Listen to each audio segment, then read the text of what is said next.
Hello everyone, my name is Mark Turner and I am the facilitator of the Rhine Remote Viewing Group.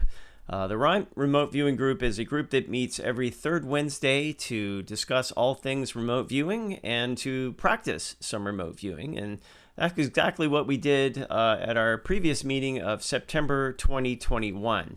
So I'd like to share with you some of our interesting results that we got from that meeting in which we predicted the eruption of the Cumbre Vieja volcano days before it actually happened. And this was all through remote viewing. So let's take a look at some of the tasking. Let me explain a little bit about how we do our meetings. As a facilitator, I am in charge of picking out targets and helping coordinate the conversation and the meetings themselves. So normally we work two targets every meeting, and I will pick targets that seem to be fairly compelling, that have very basic shapes or function to them, gestalts as we call them in remote viewing. And such was the case of the evening of September 15th, 2021. The first target that we had worked as a group, and we had 3 viewers joining us for our meeting that night. The first target that I picked out was the Sharon Harris Nuclear Power Plant, which is located near Apex, North Carolina, close to where I live. And based on the results that we had from our viewers there, I was really impressed with just how on everybody seemed to be that evening. So I had decent confidence that whatever we worked for our second target, they would just do spectacularly, and actually they did. So how this basically works is have everybody clear their minds, and then I will give them target coordinates, which is a random set of letters and numbers, which correspond to the actual target that they're going to be viewing. But they're never told what the target is. All they're given are the coordinates, and I say, describe the photograph that is represented by these coordinates, or similar words to that. So they're blind to the target. They have no idea what it is they're supposed to be seeing. So in this way, you can sort of keep imagination from interrupting them and getting the data that they would normally get from remote viewing. So I give them half an hour to do that, and then we get back together and we discuss the feedback. I give them the feedback photo, and then we discuss the data that they've uncovered. So as I said, having them had done very well on the first target, I assigned the second target, and honestly, I picked this about 5 minutes, I think, before I was supposed to actually task everybody with it. And the volcano, the Cumbre Vieja volcano, had been in the news a bit, but it was for something that had been doing for several years, which is basically earthquake swarms. I'd seen news stories about the earthquake swarms going on for probably 2 or 3 years, and it wasn't unusual for the volcano to do that. This volcano is an active volcano, as everybody knows now, but prior to last month's eruption, it had been 1971, I think, that it had erupted last. So very unusual to see an actual eruption take place from this, and so I had seen the earthquake swarms. I'd also seen mention online in some of the remote viewing Facebook groups that other remote viewing groups had seen this mushroom cloud type of event that was going to take place in September. So this was their predictions for the biggest news story of a particular month. And so many viewers wound up focusing on this very large billowing cloud and this explosion type event. So, but none of them seemed to connect that with the volcano.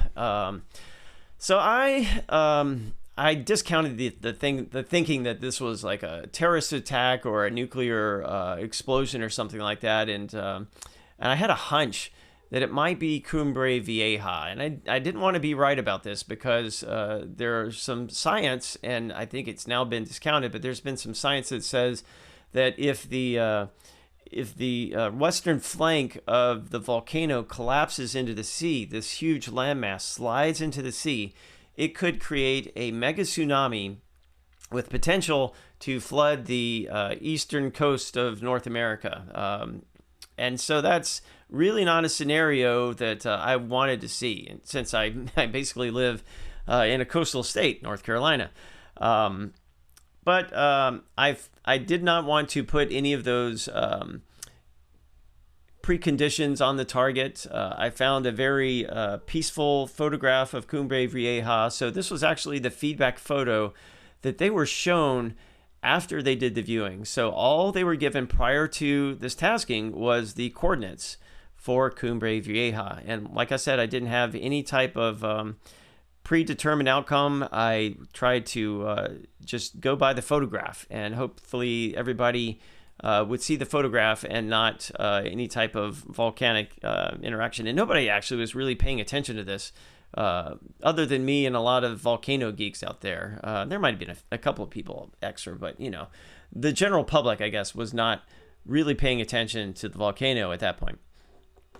So this was the feedback photo that they were shown.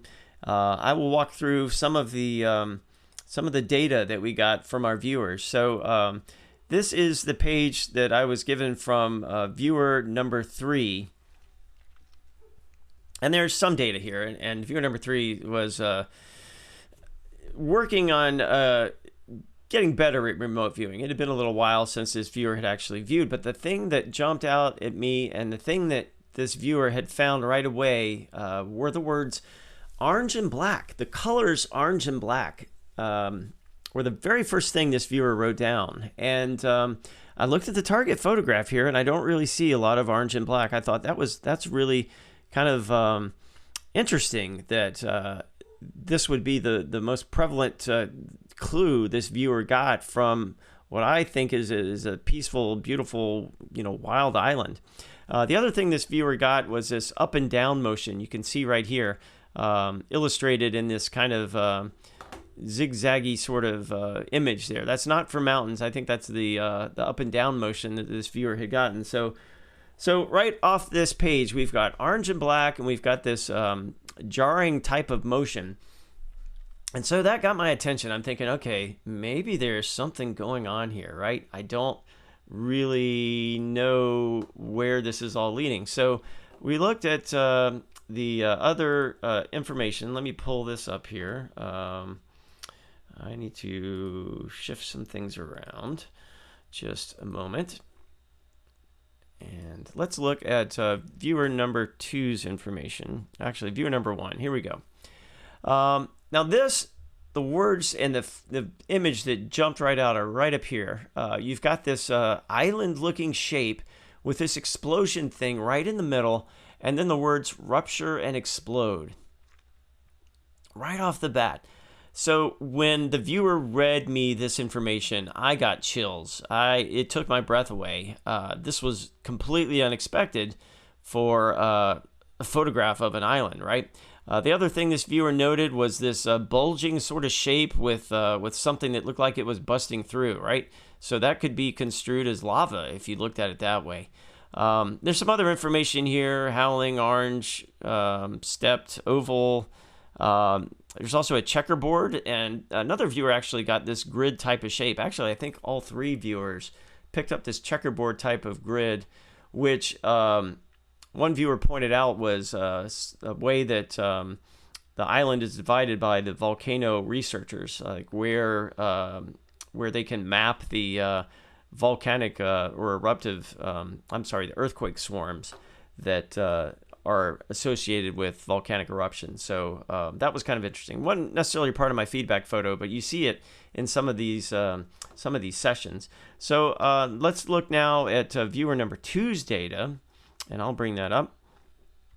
And once again, this stuff is taking my breath away, right? All 3 of them are picking up orange and black and ruptures and explosions, and viewer 2 was no different. We've got jerky motion, we've got back and forth, we've got flowing and bouncing right from the start, right? Energetics are picked up right off the start for this particular viewer. And then we have second page of the viewer's information: upward movement, curving, turning, smoke emitting. Once again, I got chills when I read this on the page. Smoke emitting, and then some AOLs here, which stands for analytical overlay. That's when your brain is trying to make sense of the data that it's getting. And generally, it can be wrong, but in this case, it's talking about a smokestack and engine exhaust. Those were the AOLs this viewer picked up from what should have been a tranquil island, right? Page 3, once again, we've got lots of energetics, motion, descending, bouncing, moving upward, multiple tall structures. Energetics come through again. And then on the 4th page of this viewer's data, we've got orange color. Once again, the color is jumping out, right? Orange color. And then look at the bottom here, going up very high. So when we went through all this information and I showed them, like I said, what I thought was a tame photo of Cumbre Vieja, and we compared it with the data that everybody got from this, orange and black, rupture, explosion, smoke emitting, going up very high, it seemed to me that this wasn't going to be a serene island much longer, right? So I came to the prediction, and I posted this on Twitter, that Cumbre Vieja is about to erupt. All right, there was no fooling around anymore with these earthquake swarms that didn't lead to anything. It was actually going to erupt, and I believe 4 days later it actually did. It was on that Sunday in September that it actually broke ground and started to erupt. So we had predicted this Cumbre Vieja eruption 4 days before it actually happened. And as I was reading in some news stories, this surprised even some of the islanders there who lived next to the volcano. Were completely caught off guard when this thing erupted. So this was a fantastic example of remote viewing the future and how it can be used to predict events like that. So let me show you what wound up actually happening. I think on Sunday we had images like this being passed around through the wire services. So here's Cumbre Vieja, I think the night that it erupted. And here's a photograph of it actually in full force here. Let's see if I can go ahead and transition to that. And what you see is a lot of orange and black, right? And smoke emitting. It's flowing. It's really a mess. And this is the kind of data that came through in our sessions. So this is a great example of how remote viewing can be used to predict what's going to happen in the future. And it was all completely unexpected for us. We don't normally work these types of operational targets, but remote viewing sometimes breaks all the rules. So if you'd liked what you have seen here, I would really invite you to join us at the Rhine Remote Viewing Group. Everybody is welcome. It's free for Rhine members, and if you're not a Rhine member, you can sign up for a temporary Rhine membership. You can find more information at rhine.org. That's Rhine, RHINE.org. And we meet every third Wednesday from 7 to 9 p.m. Eastern Time to do our remote viewing chats in our practice. So come join us if you would, and I hope to see you there. Once again, Mark Turner from the Rhine Remote Viewing Group. Thank you for watching, and hopefully we'll see you at one of our upcoming meetings. Take care.